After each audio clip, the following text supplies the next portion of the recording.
அனைவருக்கும் வணக்கம். இந்த காணொளியோட நோக்கம் வளரக்கூடிய இந்திய நகரங்களில் கோயம்புத்தூர் சிறப்பான முறையில் இருக்கிறதுனால 2030, அதாவது மிஷன் 2030 ஒரு விஸ்வகர்மா டெக் பார்க் அப்படிங்கிறத ஒன்று உருவாக்கணும். மினிமம் 1 ஏக்கர் நிலப்பரப்பில் அதை உருவாக்கிட்டு இனி வரக்கூடிய சந்ததிகளுக்கு, குழந்தைகளுக்கு சிறப்பான முறையில் கல்விக்காகவும் தங்குமிடம் மற்றும் பயிற்சி முகாம் நடத்துவதற்குண்டான ஒரு ஆடிட்டோரியம் மாதிரி ஒன்று அமைக்கணும் அப்படிங்கிறது ஒரு மிகப்பெரிய கனவு. அந்த கனவுக்கான ஒரு முயற்சியாக முன்னோட்டமாக வரக்கூடிய பிப்ரவரி முன்னாடியே இந்த கூட்டத்தை நடத்தணும் அப்படின்ட்டு ஒரு முயற்சி வச்சுருக்கோம். இதில் ஒரு ட்ரையல் மீட்டிங் ஜனவரி 24 இந்த சண்டே இந்த கூட்டத்தை கோயம்புத்தூரில் ஒரு ரவுண்ட் டேபிள் கான்ஃபரன்ஸை நடத்துறதுக்கான முயற்சி இருக்குது. இதில் நம்ம விருப்பமுடையவர்கள் அவசியம் கலந்துக்கலாம். அவங்க தொடர்பு கொள்ளலாம். இப்போது நான் மலேசியாவில் இருக்கிற குழந்தைகள், கம்போடியாவில் இருக்கிற குழந்தைகள் மற்றும் எல்லா நாடுகள் இருக்கக்கூடிய இன்றைக்கி இருக்கக்கூடிய குழந்தைகள், அவங்களுடைய கல்வி, அவங்களுடைய தேசத்தினுடைய கட்டமைப்புகள், அந்த எஜுகேஷ்னல் சிஸ்டம்ஸ் எப்படி இருக்குது அப்படின்னு பார்த்திங்கன்னா, இப்போது ஜெட் வேகத்தில் புறப்பட்டுருக்காங்க எல்லாருமே. ஏன்னா இப்போ இருக்கிற டெவலப்மெண்ட்ஸ், மீடியா ரொம்ப ஸ்ட்ராங்காக இருக்கிறதுனால குழந்தைங்களுக்கு நிறைய ஆப்பர்ச்சுனிட்டிஸ் நிறையா இருக்குது. ஸோ ஸ்போர்ட்ஸ் ரிலேட்டட் விஷயங்கள்லேயும் ரொம்ப அட்வான்ஸ்டாக இருக்காங்க. டெக்னாலஜி ஓரியன்டாகவும் அட்வான்ஸாக இருக்காங்க. அது மாதிரி கவர்மெண்ட் செக்டார்லேயும் முதல்ல மாதிரி கிடையாது. இப்போ எல்லாமே டெக்னாலஜி ஓரியன்டாக இருக்காங்க. அப்போது நம்மளுடைய குழந்தைகளுக்கு நம்ம பயிற்சி கொடுக்குறதும் சரி, இப்போ அரசு துறையில் பணிபுரியக்கூடியவங்களுக்கு பயிற்சி கொடுக்கும்போதும் சரி, டெக்னாலஜி ஓரியன்டாக நிறைய விஷயங்களை அவங்களுக்கு கம்யூனிகேட் பண்ண முடியுதுங்க. என்னென்னா இன்றைக்கி இருக்க குழந்தைகள் நல்ல ஒரு அவேர்னஸ்டாக இருக்கிறதுனாலையும், பேரண்ட்ஸ் நல்லபடியாக எஜுகேட் பண்ணுறதுனாலையும் அவங்களுக்கு நிறையா விஷயங்களை நம்ம அப்டேட் பண்ணி கொடுக்க முடியுது. அப்போது அரசு துறை பணியாளர்களுக்கு நம்ம பயிற்சி கொடுக்கும்போது அதுக்கான நிறைய டெக்னாலஜி ஓரியன்டான டிப்ஸையும் அவங்களுக்கு கொடுக்கும்போது அவங்களுக்கு ரொம்ப யூஸ்ஃபுல்லாக இருக்குது. அவங்க அந்த விஷயங்களை கேதர் பண்ணிக்கிட்டு சிறப்பான முறையில் பணி செய்கிறாங்க. அப்போது வேகமாக செயல்பட முடியுது. இன்றைக்கி எல்லாமே ஆன்லைன் ஆகிடுச்சு. ஸோ கமர்ஷியல் டேக்ஸ் டிபார்ட்மெண்ட் இப்போது ஜிஎஸ்டி அப்படிங்கிற சிஸ்டமில் வந்ததுனால ஒன் நேஷன் ஒன் டேக்ஸ் அப்படிங்கிறதுனால சிஸ்டமைஸ்ட் ஆகிடுச்சுங்க. எல்லாருமே ஆன்லைனில் கம்யூனிகேட் பண்ணிக்கிறாங்க. அதே மாதிரி குழந்தைகளுக்கான ஸ்பிரிச்சுவல் சிஸ்டம்ஸ் அது ஸ்கூல்ஸ்லேயும் எஜுகேட் பண்ணுறாங்க. சிறப்பான முறையிலையும் பண்ணிகிட்ருக்காங்க. ஸோ இதில் முக்கியமாக நம்ம சொல்ல வேண்டியது, இப்போது இருக்கிற தாட்ஸ், இன்றைக்கி இருக்கிற குழந்தைகளுக்கு நிறைய இன்ஃபர்மேஷன்ஸ் எப்படியெல்லாம் அவங்க தங்களுடைய எஜுகேஷன் சிஸ்டமில் மாற்றிக்கிறாங்க, இதை நம்ம எப்படி பில்ட் பண்ணி எடுத்துகிட்டு வரணும், நெக்ஸ்ட்டு ஜென்ரேஷனுக்கு இதை எப்படி எடுத்துகிட்டு போகணும், அந்த குழந்தைகளுடைய மாடுலேஷன்ஸ் எப்படியெல்லாம் சேஞ்ச் ஆகிட்டுருக்கு. அதில் பார்த்திங்கன்னா critical thinking, creativity and innovation, collaboration, communication, அது மாதிரி லிட்ரஸி ஓரியன்டாக பார்த்தோன்னா information literacy, media literacy, technology literacy. So இதுதான் ரொம்ப ப்ரியாரிட்டி இன்றைக்கி எல்லாமே.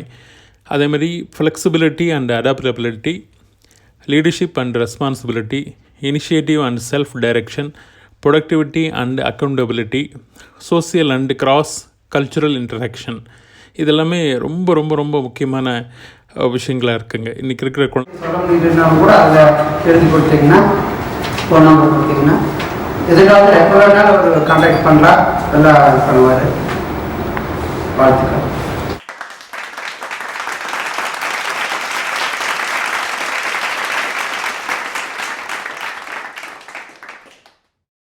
குழந்தைகளுக்கு இந்த ஸ்கில்ஸ் எல்லாத்தையுமே நம்ம கொடுக்கும்போது தானாக அவங்க க்ரூம் ஆகிடுவாங்க. டெக்னாலஜி ஓரியன்டாகவும் நிறைய விஷயங்கள் கற்றுக்குறாங்க. Motivation, personalisation, feedback, fluency and listening, relevance, discipline, இதெல்லாமே ஹியூமனில் கொடுக்குறதுங்க. அடுத்தது டெக்னாலஜி ஓரியன்டாக பார்த்திங்கன்னா mobility, structure, tracking and control, self study, reduced cost, global reach. So இது பிளெண்டட் லேர்னிங் அப்படின்னு சொல்லுவாங்க. ஸோ இந்த மாதிரி முதல்லலாம் வீட்டில் இருந்து கிளம்பி போய் ஸ்கூலில் போயிட்டு நிறைய விஷயங்களை கற்றுக்கிட்டு வருவோம். ட்ரெடிஷ்னல் கிளாஸ் ரூம்ஸ் அப்படின்னு சொல்லுவாங்க. அதாவது இப்போ flipped class room made easy அப்படிங்கிற ஒரு சிஸ்டம் இருக்குது. எப்படின்னா, இப்போது நம்ம ஸ்கூலுக்கு போனோன்னா ஹேப்பன்ஸ் ஃபர்ஸ்ட் என்னென்னா லெக்சர், அசைன் ஹோம்ஒர்க், ஹோமில் ஹேப்பன்ஸ் செகண்ட் கம்ப்ளீட் ஹோம்ஒர்க். இது மட்டும்தான் முதல்ல இருந்துச்சு. ஸோ இப்போ ஃபிலிப்டு கிளாஸ் ரூம்ஸில் ஹேப்பன்ஸ் ஃபர்ஸ்ட் என்னென்னா view instructional videos at home or listening to teacher podcasts. அதே மாதிரி complete quick assessments to so teachers can gauge understanding before tomorrow's class. அதே மாதிரி ஸ்கூல்ஸில் happen second do school works, அப்புறம் what used to be assigned for homework together with teacher and piers.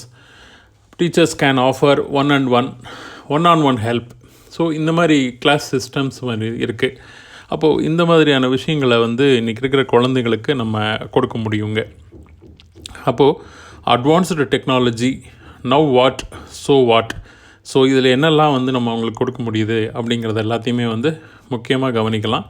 Creative personalised projects, presentations, games, simulation, interactives, experiments, community projects, art activities, video lecturer, audio lecturer, content websites, அப்புறம் பார்த்திங்கன்னா online charts, அப்புறம் tests, audio visual reflections, அப்புறம் reflective videos, blogging.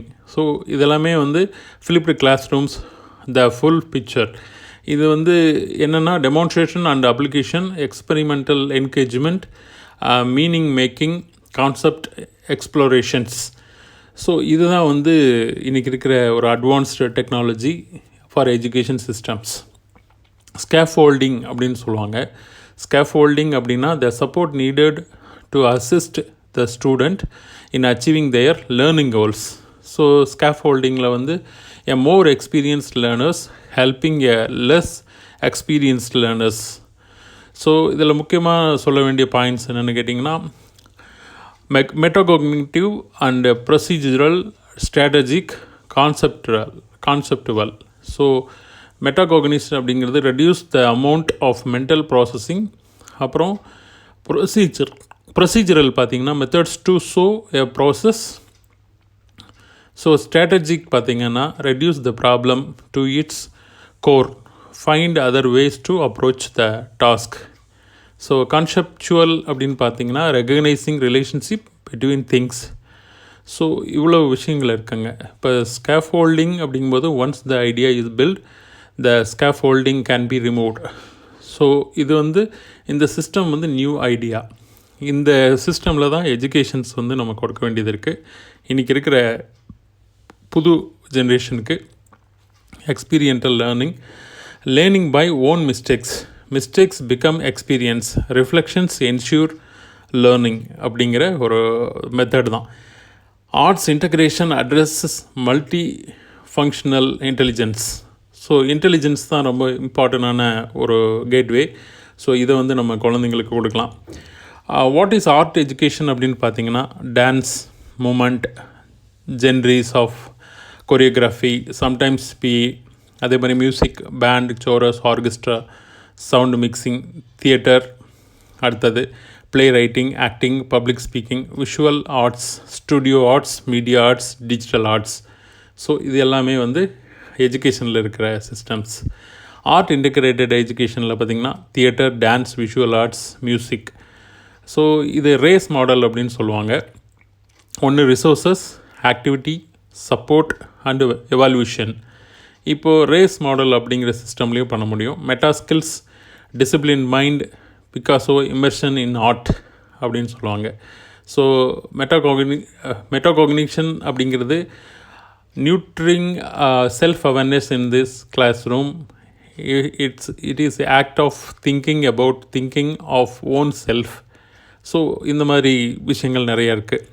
அப்புறம் video conferencing, productivity, presentations, online writing, அப்புறம் வந்து video conferencing இல்லாமல் labs, learning managements, class rooms, online class rooms, must have நிறைய documents view. So vocabulary learning, அப்புறம் இன்ஃபோகேட். So இதே போல் digital methods, so mind power, அப்புறம் மைண்ட் கேம்ஸ். ஸோ இந்த மாதிரி சிஸ்டம்ஸில் வந்து நிறைய விஷயங்களை எஜுகேஷனில் சிஸ்டமில் கொண்டு வர முடியும்.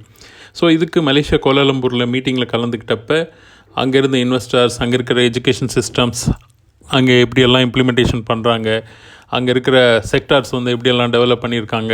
ஸோ அங்கே இருக்கிற தமிழ் இன்வெஸ்டர்ஸ், தமிழ் எஜுகேஷன் சிஸ்டமில் இருக்கிறவங்க, ஸோ அவங்க கொடுக்குற கைட்லைன், ஓவர்சீஸ் லெவலில் இருக்கிற ஆப்ரேஷன்ஸில் வந்து நம்மளுடைய இம்ப்ளிமெண்டேஷன்ஸ், அப்போ எஜுகேஷன் சிஸ்டமில் வந்து குழந்தைங்களுக்கு எந்த மாதிரி எடுத்துகிட்டு போனால் அவங்களுக்கு ஃப்யூச்சர் நல்லாயிருக்கும். ஸோ இனி வரக்கூடிய உலகத்தில் எவ்வளோ வேகமாக இருக்கணுமோ, கிராமப்புறமும் சரி நகரப்புறமும் சரி, பெரிய நகரங்களும் சரி வெளிநாடுகளும் சரி, குளோபலைசேஷன், அதாவது எஜுகேஷன் சிஸ்டம்லேயும் ஒரே மாதிரியான ஒரு நெட்வொர்க்கிங் எல்லாமே வரப்போகுதுங்க. இப்போ வந்து 2020 இருக்கோம். 2050 அப்படிங்கும்போது குளோபல் லெவலில் ஒரே மாதிரியான எஜுகேஷன் சிஸ்டம்ஸ் எல்லாமே வந்துடும். ஸோ இதுக்கு வந்து கூகுள் ஒரு பெரிய வெப்பனாக சப்போர்ட் ஆகிட்டுருக்கு. ஸோ கூகுள் அப்படிங்கிறது இன்றைக்கி வேர்ல்டு வைடாக இருக்கிற ஒரு strongest weapon for all child's. So இந்த விஷயங்கள் சிறுதுளி பெருவெள்ளம் அன்றாடம் நம்ம கற்றுக்கூடிய விஷயங்களை லேர்ன் பண்ணி அதை வந்து நம்ம ரூட்ஸ் வழியாக கண்டிப்பாக நம்மளுடைய க்ரோத்துக்கும் கல்டிவேஷன்ஸுக்கும் யூஸ் பண்ணிக்க முடியும். இந்த ட்ராப்ஸ், ஒவ்வொரு ட்ராப்பும் கண்டிப்பாக நம்மளுடைய ட்ரீயை வந்து பில்ட் பண்ணோம். அதேமாதிரி சோசியல் ட்ரீ, சொசைட்டியோட ட்ரீ, கம்யூனிட்டி ட்ரீ, ஸோ எல்லாமே இதை பேஸ் பண்ணி தான் இருக்குது. So every drop will get growth. So ஒவ்வொரு ட்ராப்புமே அவசியமாக நம்ம சந்திக்கிற ஒவ்வொரு மனிதர்களும் சொல்லக்கூடிய நல்ல ஆலோசனைகள் நம்மளுடைய பிள்ளைகளுக்கு நல்ல ஒரு வரமாக அமையும். அவங்களுக்கு நல்ல வளர்ச்சியை கொடுக்கும். அவங்களுடைய வாழ்க்கையும் பசுமையாக இருக்கும். அதுக்கான ஒரு வாய்ப்பு தான் எஜுகேஷன் சிஸ்டம் பொறுத்த வரைக்கும். நல்ல ஒரு அட்வைசர்ஸ், நல்ல ஒரு எஜுகேஷனில் வந்து குழந்தைங்களுக்கு எப்படியெல்லாம் எடுத்துகிட்டு போகணும். ஏன்னா நீங்கள் எல்லாருமே டெக்னாலஜி ஓரியன்ட் ட்ரெடிஷன் அப்படிங்கிறதுனாலையும், அந்த டெக்னாலஜி ஓரியன்ட் ட்ரெடிஷனில் வரக்கூடியவங்களுக்கு அந்த டெக்னாலஜியில் அட்வான்ஸ்டு என்னெல்லாம் இருக்கோ அதை எல்லாத்தையும் எடுத்துகிட்டு போய் கொடுக்கணும். அடுத்த தலைமுறையில் இருக்கிற குழந்தைகள் இந்தியாவிலேயே மேக்ஸிமம் எஜுகேஷன் முடித்த பிறகு இந்தியாவிலேயே எல்லா விதமான ஆப்பர்ச்சுனிட்டிஸும் வந்துடும். அதில் வந்து ஒர்க் பண்ணிவிட்டு இங்கே இருக்கிற கரியரை வந்து அவங்க க்ரோத் பண்ணிக்கிறதுக்கான எல்லா ஆப்பர்ச்சுனிட்டிஸும் சிறப்பான முறையில் இருக்குது. அவசியம் நம்மளுடைய குழந்தைகளுக்கு கைட் பண்ணுங்கள். கைட் பண்ணல அப்படிங்கும்போது நமக்கு சரியான ஒரு பிளாட்ஃபார்ம் அமையாமல் அவங்க நிழலாயிரும்.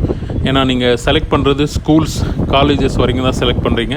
ஸோ ஆஃப்டர் தட் அவனுக்கான பிளாட்ஃபார்ம், அதுக்கப்புறம் எஜுகேஷன், அதுக்கான கோல், எந்த ரூட் காஸ்ட் வழியாக அவனை வந்து டைரக்ட் பண்ணோம், எந்த இடத்துல வந்து அவனுக்கான பிளேஸ்மெண்ட் வாங்கி கொடுக்கணும் அப்படிங்கிற வரைக்கும் எஜுகேட் பண்ணுற அளவுக்கு நாலேஜ் வேணும். மேபி 2 பேர் எம்ப்ளாய்டாக இருக்கிற வீடுகளில் அந்த மாதிரியான ஆப்பர்ச்சுனிட்டிஸ் ரொம்ப குறைவாக இருக்குது. அதேமாதிரி கிராமப்புறங்களில் கல்வியில் அதிகமாக ஈடுபாடுகள் செலுத்தாத பெற்றோர்கள் நிறைய பேர் இருக்கீங்க. அவங்களுக்கு சரியான முறையில் ஆலோசனைகள் இல்லாமல் இருக்கிறதுனால பிள்ளைகளுக்கு அந்த வாய்ப்புகளை வந்து நம்ம சரியான முறையில் கொடுக்க முடியாமல் இருக்கோம். அதனால் நல்ல ஆலோசனைகள் கொடுக்க முடியும். அதுக்கான அகடமிக்கல் பிளேஸ்மெண்ட்ஸ்க்குண்டான அட்வைசிங் ப்ரோக்ராம்ஸ் எல்லாமே பண்ண போகிறோம். இதுக்காக கோயம்புத்தூரில் நம்ம விஸ்வகர்மா டெக் பார்க் அப்படிங்கிறது ஒன்று உருவாக்கணும் அப்படிங்கிறதுக்கான ஒரு முயற்சி எடுத்துக்கிட்டு இருக்கோம். இதில் உங்களுடைய பங்களிப்பு இருந்ததுன்னா இனி வரக்கூடிய காலங்களில், ஏன்னா சிட்டி எக்ஸ்பேண்ட் ஆகிட்டே வருது. ஸோ சிட்டி எக்ஸ்பேண்ட் ஆகிறதுல வந்து இராணுவ தளவாட உற்பத்திக்காக வேண்டி இப்போ 1,70,000 கோடி இந்திய அரசாங்கத்தினுடைய இராணுவத்தினுடைய செலவீடு.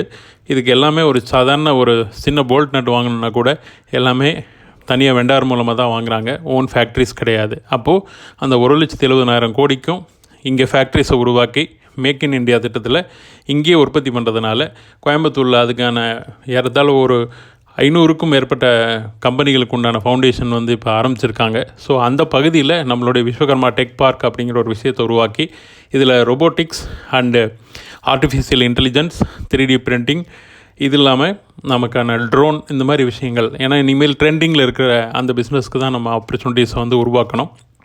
அதேமாதிரி குளோபல் லெவலில் இருக்கிற இன்வெஸ்டர்ஸ் மீட்டிங் எல்லாமே இருக்குது. அவங்கெல்லாம் வந்து இந்தியாவை வந்து குறி வச்சு இங்கே இருக்கிற இன்டலெக்சுவல் நாலேஜ் பீப்புள் எல்லாத்தையும் அழைச்சிட்டு போகிறாங்க. அவங்களையும் நான் சந்தித்தேன். ஸோ அதுங்க மூலமாக தெரிஞ்சுக்கிற விஷயங்கள் என்னென்னா, குளோபலைஸ்டு இருக்கிற ட்ரெண்டிங், இன்றைக்கி வந்து எதுக்கு இன்வெஸ்ட்மெண்ட் பண்ணணும்.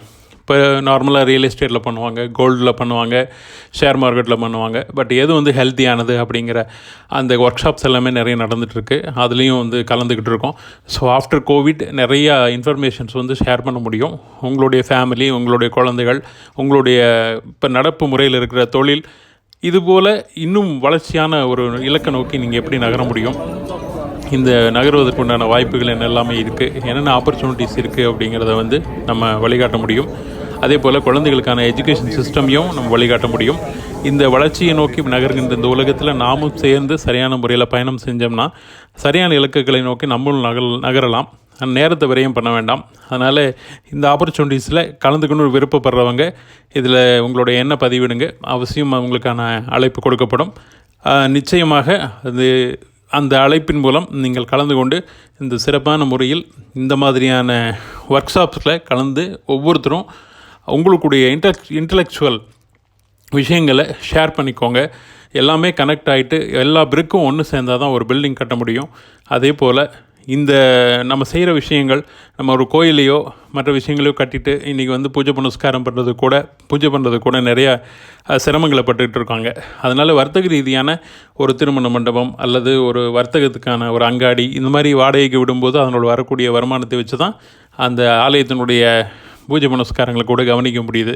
அதனால் ஆலய பரிவர்த்தனைக்கு கூட பராமரிப்புக்கு கூட வருமானம் அப்படிங்கிறது ரொம்ப அவசியம்.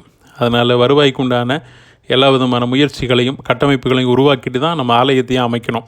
அதுபோல் வரக்கூடிய தலைமுறையில் இருக்கிற பிள்ளைகளுக்கு நம்ம இந்த மாதிரி எஜுகேஷன் சிஸ்டம், இந்த மாதிரி விஷயங்கள், இந்த அகடமிக் கைட்லைன்ஸ், ஒர்க் ஷாப்ஸ், அதே போல் ஃப்யூச்சரில் குழந்தைகள் வந்து எக்ஸ்பேண்ட் ஆகிட்டு இருக்கிற சிட்டியில் இன்டெப்த்தாக இருக்கிற பகுதிகளுக்கு பார்க்கிங் வசதிகள் இல்லாதனால ஒரு பார்க்கிங் ஸ்பேஸ் இருக்கிற மாதிரியும், ஃப்யூச்சரில் நம்ம குழந்தைகள் வந்து வெளியூர்களிலிருந்து வந்தால் கோயம்புத்தூர் மாதிரி பெருநகரங்களில் தங்கி ஒர்க் பண்ணுறதுக்கான ஒரு ஒர்க் ஷாப் மாதிரியும் மினிமம் 1 ஏக்கர் பகுதியில் நிலம் வாங்கி இப்போவே இன்வெஸ்ட் பண்ணி வச்சா ஒரு 2030 வாக்கில் அதுக்கான இன்ஃப்ராஸ்ட்ரக்சர்ஸ் எல்லாத்தையும் கம்ப்ளீட் பண்ணி அந்த ஒர்க் ஷாப்பை வந்து ஒரு ட்ரஸ்ட் மாதிரியான ஒரு அமைப்பை உருவாக்கி அந்த ட்ரஸ்ட்டில் போர்டு மெம்பர், அதுக்கு எவ்ரி 3 இயர்ஸ் ஒன்ஸ் அந்த போர்டினுடைய டைரக்டர் வந்து அதை பராமரிக்கிற மாதிரியான ஒரு சிஸ்டமை பண்ணி வச்சோன்னா நம்ம வாழும் காலத்தில் நம்ம ஏதோ ஒரு விஷயத்தை செய்துட்டு போனோன்னா எஜுகேஷன் பேஸ்லேயும் தொழில் அடிப்படையிலையும் நம்மளுடைய பிள்ளைகளுக்கு ஒரு நல்ல வாய்ப்புகள், நல்ல ஒரு வழிகாட்டுதலாக இந்த ஒரு டவர் அமையும். இந்த கம்யூனிட்டி பேஸ்க்கு வந்து இந்த ஒரு விஷயத்தையாவது நம்ம செய்துட்டு அவசியம் வரக்கூடிய தலைமுறைகளுக்கு பயன்படுற மாதிரியான ஒரு வாய்ப்புகளை உருவாக்கி கொடுக்கணும் அப்படிங்கிறது ஒரு நீண்ட நாள் கனவு. ஏன்னா நிறைய பேர் எல்லாமே ஆலயங்களை கட்டிட்டோம், எல்லா ஆலயங்களை பராமரிக்கிறதுக்கு இல்லாமல் ரொம்ப சிரமப்பட்டுக்கிட்டு இருக்காங்க. ஆலயங்களுக்கு அடுத்தபடியாக வர்த்தக ரீதியான சில வருமானத்துக்கு உண்டான வழிகளை பண்ணி வைக்கணும். அதுபோல் நம்மளுடைய பிள்ளைகளுடைய எதிர்காலத்துக்கு ஒரு நல்ல எஜுகேஷன் கைட்லைன்ஸ்க்கான ஒரு ஆப்பர்ச்சுனிட்டி, குழந்தைகள் வந்தால் தங்குறதுக்கான ஒரு ஆப்பர்ச்சுனிட்டி, நம்ம மக்கள் வந்து ஏதாவது ஒரு ப்ரோக்ராம்ஸ் பண்ணணும் அப்படின்னா எக்ஸ்பேண்ட் ஆகிருக்கிற சிட்டியில் நம்ம அந்த பகுதியில் ஒரு ஆடிட்டோரியம் அந்த மாதிரி வசதிகள், பார்க்கிங் வசதியோடு இருந்ததுன்னா நம்மளுடைய பிள்ளைகளுடைய எஜுகேஷன் சிஸ்டத்துக்கு ஃப்யூச்சரில் ஒரு நல்ல பேஸ் கிடைக்கும் அப்படிங்கிற நம்பிக்கை இருக்குது. அதனால் அவசியம் இதுக்கான முயற்சிகளில் பங்களிப்பு செய்து நம்மளால் முடிஞ்ச கான்ட்ரிபியூஷன்ஸ் எவ்வளோ முடியுமோ சொல்லி கொடுத்து அதை வந்து ஃப்யூச்சர் பிளானுக்கு வந்து நம்ம ஒரு சிஸ்டமேட்டிக்காக பண்ணி கொடுத்தோன்னா நம்மளுடைய பிள்ளைகளுடைய எதிர்காலம் சிறப்பான முறையில் அமையும் அப்படிங்கிறது ஒரு பெரிய நம்பிக்கை. நம்ம வாழும் காலம் குறைவு, நமக்கு அப்புறம் வரக்கூடிய சந்ததிகளுக்கு சரியான முறையில் பயன்படக்கூடிய அளவில் ஒரு நல்ல கட்டமைப்பை உருவாக்கி இந்த பிள்ளைகளுடைய எதிர்காலத்திற்காக நல்ல education system and proper life guide அப்படிங்கிற மாதிரியான ஒரு பிளாட்ஃபார்மை நம்ம உருவாக்கி கொடுக்கணும் அப்படிங்கிறது தான். ஏன்னா நம்மளுடைய பெண் குழந்தைகள், ஆண் குழந்தைகள் எல்லாருமே வந்து இன்டலெக்சுவல் நாலேஜ் உள்ளவங்க. கம்யூனிட்டியை நம்ம வந்து சேஃப் பண்ணுறோம் அப்படிங்கிறத விட அவங்களுக்கான ப்ராப்பர் கேட்வே, சரியான வழி, அந்த வழி நடத்துறதுக்கு உண்டான கேட்வேவை வந்து நம்ம உருவாக்கி கொடுக்கறது மூலமாக நம்முடைய மரபினுடைய கட்டமைப்பு, அதே போல் நம்முடைய மக்களினுடைய வளர்ச்சி எல்லாமே மென்மேலும் பாதுகாக்கப்படும். அவர்களுடைய அறிவும் போற்றுதலும் ஞானமும் நிச்சயமாக பெரிய அளவில் போற்றப்படும். நல்ல திறமைசாலிகள் உருவாக்கப்படுவார்கள். திறமைசாலிகளுக்கான ஒரு பாதுகாப்பு மையமாக அது திகழும். அதே மாதிரி திறமைசாலிகளுக்கு உண்டான நல்ல வாய்ப்புகளையும் உருவாக்கி தர முடியும். அதே போல் திறமையான வாய்ப்பை பெற்றிருக்கக்கூடிய எல்லா மக்களும் இதில் ஒருங்கிணைந்து செயல்பட்டு இந்த ஒரு கல்வி கோயிலை, அது கல்விக்கான வழிகாட்டு கோயிலை அல்லது வேலைவாய்ப்புக்கான வழிகாட்டு கோயிலை மட்டும் உருவாக்கி வைப்போம். நிச்சயம் இந்த உலகம் உங்களை போற்றும். நன்றி, வாழ்த்துக்கள். நிச்சயம் எல்லோரும் ஒருங்கிணைந்து செயல்படுவோம்.